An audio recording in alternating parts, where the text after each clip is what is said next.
I have discovered that it is very easy for a ministry to wander from the calling.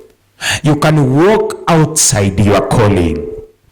You can be serving God, but walking outside your calling.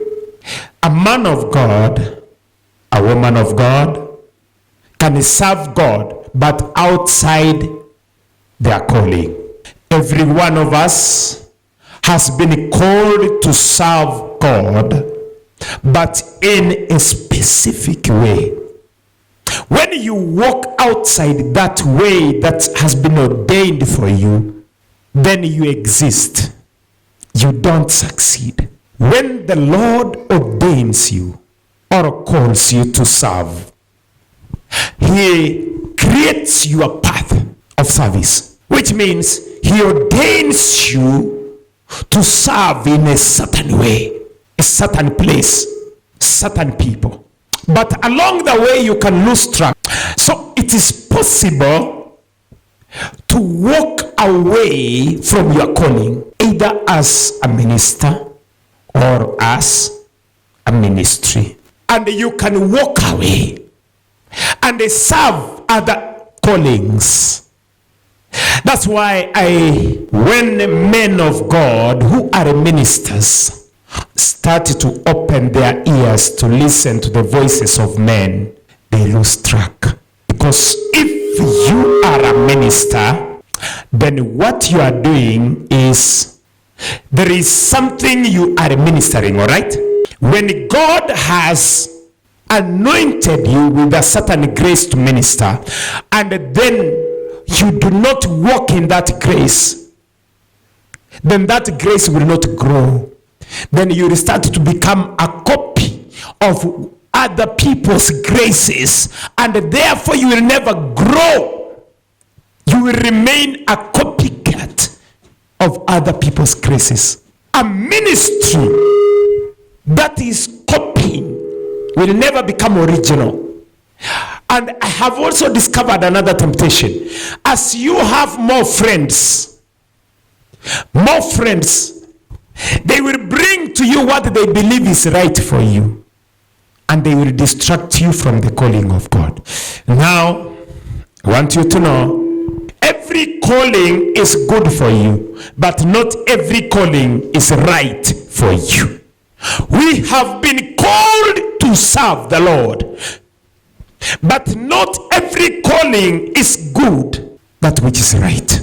All of them can be good, but which one is right? Because the enemy of right is good. Like you can find a good husband, a good man. The question is that good man the right husband? This lady is just so beautiful, so humble, so innocent, so good. But is she the right one? The enemy of right is good, not evil. If you walk in the good path and you miss to walk in the right path, you will end up in a wrong destination. All churches, especially I'm talking of Christian churches, they are good churches, because every one of them has been ordained by God to serve a certain purpose. The question I'm asking this hour is that church right for you as an individual? All vineyards, all farms are not meant for grapes. Not all are meant for wheat. Not all are meant for bananas. Not all are meant for coffee. Not all are meant for tea leaves or tea plantations.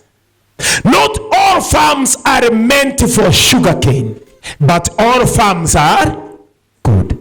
Now, the grace that God has given you to serve it. Your calling is unique and specific, because God does not duplicate himself, because he does not waste resources. If he wanted one man of God to serve, he will give him every media house, and there will be no other pastor. But God wanted that we become different, because the needs of men are different, and therefore God raises pastors according to the needs of men. That's why I have seen, let me tell you, a number of people who fail to succeed in ministry, who fail to succeed in life, because they used emotions and natural thinking to decide even which church they should be. They go to every church, they get annoyed. This one, I don't like this man of God. They walk away. They go to another one, he talked to me badly. They walk away. They are walking away from their destiny calling into areas they think is good but not right. If God has called you to serve as a minister, what is your calling? What is your grace? We have been called as a prophetic ministry to serve in the prophetic, to serve in the healing, to serve in the deliverance, and in the dissemination of the true word of God, defending the kingdom and sharing the true word of God. You cannot be like another man of God. You'll never be. Never on the universe. My daughters, hear me. I know you will look at certain ladies who God has graced with special grace. You'll never be like one of them. You'll be like yourself. There is, the universe is waiting for you to come out, and they admire, because they have already admired the other one. Now they are waiting for you. But God is going to take you through processes to mold you, to add value to you, and then you'll come out as unique and special.